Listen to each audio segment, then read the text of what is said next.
เย้พี่น้องตูบของเฮายามค่ำคืนเนาะ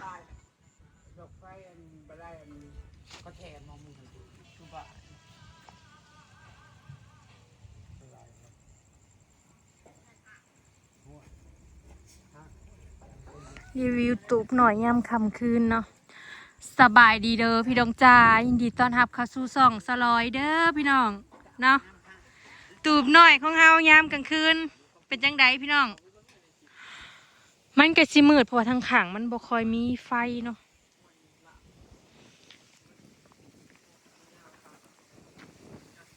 งามอยู่บ่พี่น้องให้สร้างมาต่อไฟเขาให้แล้วเนาะแต่ยังบ่ได้ดอกไฟย้ายกระดานไฟมาไว้ในตูบเนาะพอดีมื้อนี้บ่เลยเราเฮ็ดแล้วตั้งแต่เมื่อวานมื้อซืนนี่เนาะมื้อซืนนี่ตอนเที่ยงตอนบ่ายนี่แหละก็เลยว่ามื้อนี้สิมาจ่ายเงินแล้วได้พี่น้องจ่ายเงินค่าสร้างเนาะเฮ็ดแล้วเรียบร้อยเลยสรุปค่าเฮ็ดตูบก็คือแบบว่าเกือบเงิน30,000นะยังเงิน700 บาทพี่น้องเนาะมันเบิดหลายย่อนว่าเฮาเฮ็ดเองแล้วเฮาเอาตัวดีๆเนาะสังกะสีก็เอาตัวนาเล็กก็เอาตัวนาบาทนี้ซื้อแป้นแน่เนาะบาทนี้เฮาเทพื้นแน่ค่าหินค่าทรายแน่ค่าหินค่าทรายน่ะ4,500พี่น้องนี่เฮาเทพื้นเฮาบ่ได้เทอันบางได้เทหนาๆเนาะ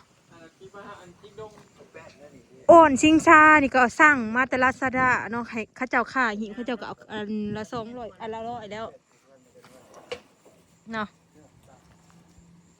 เป็นจังไดบ่เลินหลังแรกมีความรู้สึกอะไรนี่งามชุดชีมือแล้วว่ะ เราบ่คือสิเฮ็ดได้เพราะว่าเบิ่งในรูปเนาะถ้าเรารูปมาให้เราเบิ่งมันแบบเขาเจ้าเอิ้นว่ามินิมอลเนาะตูบแบบนี้เฮ็ดเพิ่นก็เอาเฮ็ดออกมางามงามเด้ข้อยก็ว่างามพี่น้องบ่พอด่าดอก แต่ว่ามันตามเฮาบ่ได้เอาตามแบบนะตามแบบมันมีบ่อนนั่งแม่นแต่นี่บ่ได้เอาบ่นั่งแล้วก็บ่มีขาเนาะอันนี้เฮาเฮ็ดมีขาเพราะว่าอยู่ในสวนเฮายันมันเปื้อนใส่ทาง แม่นหลังใส่ทางเนาะสลอยเพิ่นอยากนั่งเบิ่งต้นมุ้งต้นไม้นั่งเบิ่งป่าเพิ่นนั่งเพิ่นอยากนั่งก็ได้นี่บ่คันเอาปิ่นออกเห็นโดนทางน่ะแต่ว่าคนสิเห็นเนาะเอาปิ่นมานี่บ่คนบ่เห็นแม่นเขาเห็นแต่ยังเนาะเขาว่าเขาขาว หันหลัง กล้วยพวงอ้อมอยู่เว้นหรอก สิก้นได้สิก้นไปไว้ไข่คลองใส่ไก่มันพอใบกล้วยมันห่มเลยแปลว่าใบกล้วยมันบ่ล่นเนาะบ่คืออันต้นไม้ชนิดอื่นและอีกอย่างต้นกล้วยไก่น้ำมันสิเป็นหมากรกนี่ไปยืมโซลาร์เซลล์มาลามาใส่นี่เขาไปปลูกไก่คลองมันเป็นห่มในน้ำน้ำสิบ่ฮ้อนใบไม้ก็บ่ล่นในใบกล้วยนะมันห่มหมากกล้วยกับหมากอยากลงไปเอาคุดเอาปัวนะจะเค้นผลงานไว้ก็อยู่จ้าเนาะอึดอัดเพื่อสิได้อย่างนึงเนาะเพื่อสิได้แต่อย่างแต่เฮายังคิดว่าสิพุ่งมื้อนี้เบิ่งน้ำเต็มบ่อเลยนะฝนตกโอ้ยเวียกลายแต่ละเนื้อคันเขาแล้วเฮือนในบ้านก็สิใครอยู่เสาก็สั่งแล้วเลยเด้แล้วก็สิมาก่อเงินวันต่อวันยังบ่ฮู้ทราบเสาก็แข็งแล้วพี่น้องยังบ่ได้มาหามื้อเราก็มีเวียกเขตของเราเวียงก็ไปของเรายังไว้นี่เด้ซะไว้ให้ยังคุคุ้มบ่นี่อยากไว้ให้เขาก่อนห้องน้ำให้บ่ได้ขุดไว้บ่หรือว่าจังได๋บ่แล้วแต่มึง5มื้อบ่5มื้อแล้วก็ขุดเลยบ่นั่นแหละบ่เข้าใจกันครับสิมาเฮ็ดพร้อมกันกันเนาะค่ากันไปสิหารายได้จากช่องอยู่บรรยากาศดีเนาะบอกว่ากันจนนานแลมเฮ้ยถ่ายดูข่อยเสียนโอนหิงชานี่สลอยอดยิงซ่ากับพี่น้องมันยืดพี่น้องเนาะเป็นไรก็บ่ได้ใช้เชือกนั่นแหละมันยืดจะว่าเนาะบ่เลยหาเสือกที่มันแข็งกว่านี้มาใหม่อีกมันตามโพดกว่ามันบ่ได้บ่เฮายังสิหาเสือกใหม่อยู่ให้มันงามบ่ได้ย่อเข้าซะยังสิหาเสือกอยู่อันละ389 บาทพี่น้องอันนี้น่ะบ่แพงค่าส่งค่าฝากแพง เจอกลางเว้นขยามห้อนมันห้อนพี่น้องแต่ว่าเวลาเขาสิเอาเพดานมาเอาแผ่นเหลี่ยมมาใส่จะทรงสะแผ่นก็ได้มันก็บ่ฮ้อนแหลกขางนี่เขาก็สิใส่อันขากันพลเป็นเป็นอันนั้นเนาะ ผักแผ่นกันศาสตร์แบบ ไอ้สิมาจ่ายเงินค่าสร้าง มาเบิ่งค่าสร้างพี่น้อง จะเป็นแบบบ่ว่างพี่น้อง พอดีเลยนี่ เหตุงานบริมีมือภาพก็เลยขั้นหลังมันจะไปเหตุของมือของเราเป็นราคาสร้างเนี่ย1,000 บาทพี่น้องปกติแล้วว่าเราเอามือละ300บอกไปเลย ถ้าอยากจ้างวันละ300ก็ได้ มันก็ไปไล่เบิ่งแต่เริ่มก่อนเขา แต่ว่าเริ่ม วันเดือนเฮือน ขั้นเริ่มแบบว่าเหตุคู่มือเท่าไหร่13 มื้อแต่ว่าบริเหตุคู่มือในส่วนถาดิน บอ เหตุเป็นมือ ตอนแรกพอทะเลินเราว่าอยากเห็ดนั่นแหละแต่ว่าเรามือว่างเวียกเราร้ายก็เลยว่าให้เราเห็ดไปว่าง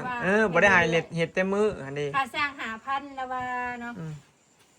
นี่จ้า5,000 ใจขอบใจเด้อ อันนี้ให้ทิป2,000จ้าอ้าว อันนี้เป็นติปพี่น้องติปต่างหาก 2,000ไป7,000 เป็น กลางงามเนาะพี่น้อง 7,000ตรงตามแบบ ก็ขอบใจบ่เลิศหลายๆเนาะเฮ็ดหยังเราก็เฮ็ด ตั้งสิบ่ว่านแล้วก็ยังแบบน้อยๆนิดๆแล้วก็มาเฮ็ดให้เนาะก็ยังเลยพี่น้องยังเงินในบ้านก็ยังสาบยังเฮ็ดบ่จอดรถ สาบนะสาบยากเขาว่ามันเป็นดินจีคือดินบล็อกสาบยากกลัวาเขาว่า ต้องไปฮดน้ ต้องได้โฮดน้ำ ดิ นี่ จี้ รอ ไปเอาจุ่มมันใส่น้ำมันจะไปก่อนะแล้ว ำ ถึงสระ มัน บ่คือดินบล็อก เขาคนลงไปแช่น้ำ มันแห้งไว้เวลา มันแห้งไว้ หวดให้มันอิ่มจะก่อนจะสาบได้ เขาต้องได้หวดน้ำยังสาบยากก เขา ว่าบ สี ล็อก เรือลายแล้วคิดมันเป็นก้อนหน่อยแบบเอามาละก้อนใหญ่และบางแบบนี้เขาถอกเราเบิ้ลปักลายเองแสง นี่แหละ มาไปแต่งสวนกับเรือลายกัน ไปเห็นนานพักเถอะ บ่เฮายังสิเฮ็ดห้องน้ำนี่เด้นี่น่ะ ของลายนี่ บ่เรือดอก บ่เหลือดอก ของลายแนวอีกดอก ยังมีหลายแนวเฮ็ด ค่อยนะ นั่น บัดเงื่อนนั้นนี่แหละเฮาได้มาอยู่เนาะข่อยชีเฮ็ดนานพักพี่น้องนานพักแบบก้อนดินจี้นะเฮาผลบัดง่ายแบบนี้เนาะเขาเฮ็ดเป็นล็อกแบบเขาเฮ็ดเฮือนอะไรพี่น้องมันก็งามแล้วก็ทางหน้าเขาก็เสร็จซุ่มดอกไม้ อืม ดอกไม้เป็นเครือเนาะเขาเอิ้นดอกยังดอกพวงค่ำบ่พี่น้อง ห้องค่ำนั่นน่ะ พวงค่ำบ่มันเป็นดอก แต่ดิ สีม่วง แต่ดินจีนั่นน่ะคอยเบิ่งแล้วน่ะสิพอดีเบิดเฮ็ดห้องน้ำตัวห้องน้ำหินทรายเนี่ยก็พอดีได้ นี่ เล แห ย ละไฟเขาง่ายมันทำมาไว้นี่แต่ยังสิไปเอาอันสั่งแล้วก็แนวกันฝนนะกันสาด มันสาดไม่ไม้ไผ่ ไม่ไผ่เดี๋ยวเขาก็ขืนยามมันเอาบ่อย่างนั้นนะ คล้ายๆคือไม้ละแนงเนี่ยมันเป็นแบบนี้แหละน้อยๆแบบนี้แหละ เขาพาผีกิน กระพาเป็นกีบ พา ทาสี แลก ให้เราไปทาอะไรไปทาสิ เด้เฮาสีเฮาก็มีคันเฮาบ่ทากะสีเคลือบเงาเฮาก็นี่ยัง ไผ่ก็ไปเอามาแล้วเป็นริ้วไปผ้าอะไรกันมาใช้เชือกมัดทับ เห็ดเป็ด ให้เชือกเขาเนี่ย เห็ดที่เขาเห็ดว่าเป็ด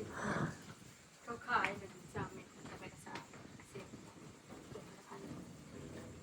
อันนี้มันก็เบิดตูกเจ้าพี่แล้วกัน3แม่นซุ่มๆอันนี้เอาทีละแผง2แผงนี่ เลยเราก็บ่ว่างพี่น้อง เฮ็ดประตูยังบ่แล้ว เห็ดประตูให้บ่าวมีออกจากนี่แล้วก็สิมาของข่อยอีก สรุปก็คือพี่น้องเนาะ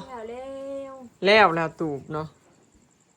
รวมทั้งหมดค่าสร้างทั้งค่าตูบนี่ค่าสร้าง5,000พี่น้องค่าตูบนี่เกือบ 30,000เนาะยังอีก700ก็ฮอด 30,000 ขั้นเท็จจริงเนี่ยมันก็บ่ฮอดดอกคันเฮาเล็กบางเอาสังกะสีบางนะเนาะอันนี้เฮาซื้อแบบเฮาซื้อแบบว่ามัน ขอ ดี ดีเบิด อีกอย่างซื้อมาคือไม้ละแนงนี่มันก็เลือน่ะดิมันก็เบิดไปแล้วนี่นะซื้อมาแล้วมันเลืออันนี้นะ มาเกิด บ่พอ อันนี้บ่พอได้ซื้อเติมอีก เล็กนี่ก็ซื้อจังแม่นจักรอบ2-3 รอบสังกะสี 3รอ ก็ บ ซื้ออีกบ่พอนะ 2 รอบ ถ้าแม่น ซื้อเดียวละหน่อย ถ้าแม่นว่าซื้อสังกะสีแบบบางแล้วก็แบบบ่มีสีแบบถึกแล้วก็สีรุดลายพี่น้องรุดไป20บาทพุ่นได้ต่อเม็ดและการเล็กนี่ก็ต่างกันแล้วตัวบางนี่ก็รุดกันหลายบาทได้ต่อเส้นเกือบ กะ 200กว่าบาทตัวเล็กบางเล็กหนาน่ะ300ซาว เป็นกดอยู่ของเขาเลยในการทำมาอยู่ บ่อนนางเล่นที่จริงบ้านเฮาก็เป็นบ่อนนางเล่นคือกันเด้ น้ำซุปแซ่บก็ครอบครัวแล้วก็อีกอย่างก็ย่าหมู่เพื่อนมาเนาะ แม่น ถ้าก็ได้มาอยู่นี่มันก็เป็นส่วนตัวของเฮาเด้พี่น้องกระสังสรรค์จังซี่นะมันก็ต้องมีเนาะพี่น้องวัยรุ่นเด้จังไดหมู่อลิศมาจังซี่เนาะ แม่น คันอยู่ในเฮือนแบบโอ้ยมีพ่อมีแม่เนาะวัยรุ่นเขาก็จะมานั่งนี่เพราะว่ามันก็กลุ่มหลายปีนะจุ่มแช่ อยากได้ฟีลแบบนั่งตูบก็มานั่งตูบสินะกลางคืน ดิสิเอาห่านต่างมาหุ่งนะมาตั้งมาเฮ็ดบอลจิเอาไว้ก็ไม่ได้เห็นหยังในห่านต่าง รวมค่าสร้างเพิ่นเทพื้นให้พร้อมพี่น้อง ก็เทมาขนาด ที่เบิดลายฮอดปานนั้นก็ย้อนว่าเทพื้นพร้อมในซื้อปูนนี่ก็10สอบ ชิบบ่นี่ แล้วก็หินทรายอีกเด้ก็แม่นก็สิบ่ฮอดปานนั้นดอกอันนี้รวมแล้วเบิดเลยพี่น้องทั้งเทพื้นทั้งหยังเลย ทั้งบ่มีมากกับท้องสอบมันบ่พอ อย่าเอาเงินให้เราเด้อ เท่าใด 2สอบเฮ้ยสอบเท่าไรก็ร้อยปูนแดงร้อยปูนแดงกับอย่างเดียวบ่พอดอกปูนแดงกับปูนเขียวเฮ้ย110ก็120 200ป่ายเนาะ200 พอดีอัน220ให้เรานะเพราะว่าเราบ่ได้ใส่ในปูนเราก็เลยเอาของเรา มันการเรือประตู มันเหลือประตูเราซื้ออัน สร้างมาเพื่อไว้หรือว่ามันเป็นประตูใหญ่ทั้งหน้าบ้านมันจะท่วมเนาะ ก็เลยเอาทั้งหล้างบ้านทั้งหน้าบ้านเลย ดอกไฟยังบ่มีมันตาย มื้ออื่นสิซื้อมาพี่น้อง กับเอาอันข้าวสารเป็นไม้ไผ่นะบ่สิเอามางุม มาซบเขานำ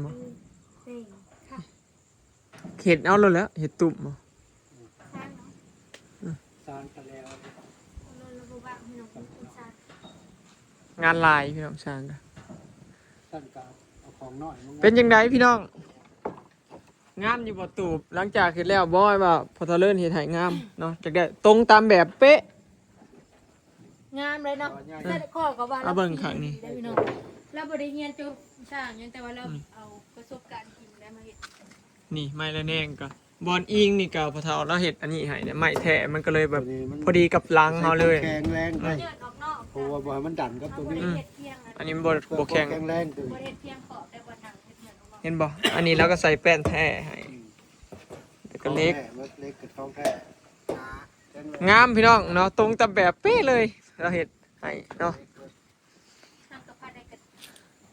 นี่ส่วนเล็กขานี่ก็ใส่เล็กเฟดคักแน่ ยังบ่ได้ยิงน็อต บ่ยิง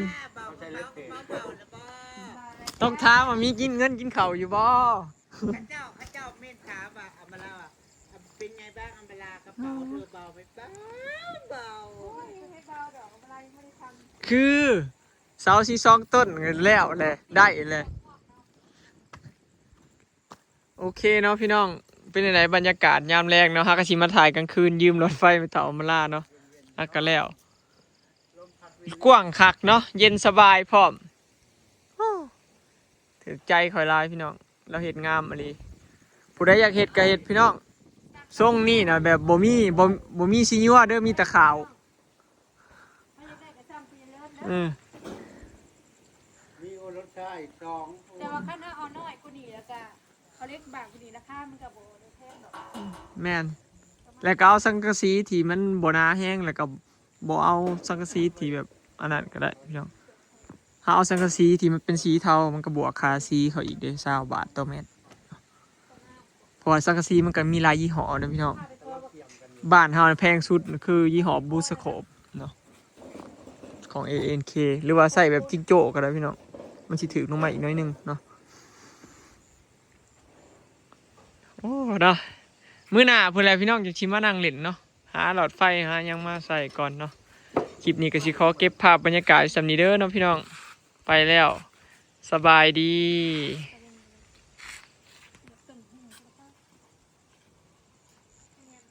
ต้นมะคงจะน้อยปลูกเมื่อคืนบ่ว่าให้ปลูกกลางคืนเอามันจังสิบ่แดดลวกแล้วก็ปลูกวิธีใหม่เนาะบ่ได้ปลูกคือยามฝนจนคลองเสือไก่บ่ก็จักยามได้พี่น้องสลอยลืมปิดน้ำแล้วน้ำเต็มถามันแห้งพุ่นแหละจังสิมาปูเนาะ